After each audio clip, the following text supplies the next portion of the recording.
Siya mag-aakala na iyang magandahon na Christmas tree na yan ay gibulan niyan sa raot na electric fan. Habang nga naglilinig ako sa harome, ngunya na aldaw na ini, nahilig ko ining raot na electric fan. Naisip ko, nagibuhan ining Christmas tree.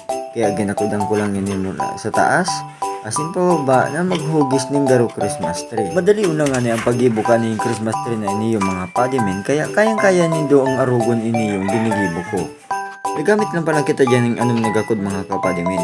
Pagkatapos ko nga ning magakodan pababa, kung sa taas, ikinabitan ko na inining palamuti o pampakintab para magising maganda ang satuyang Christmas tree.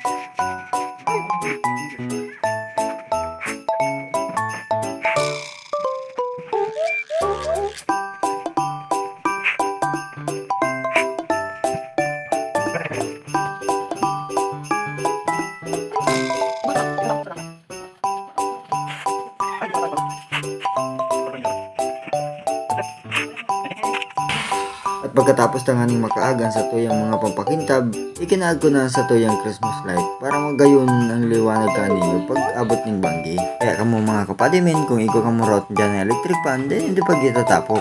Sa pwedeng gibuhanin doon ng araw kaning klaseng Christmas tree.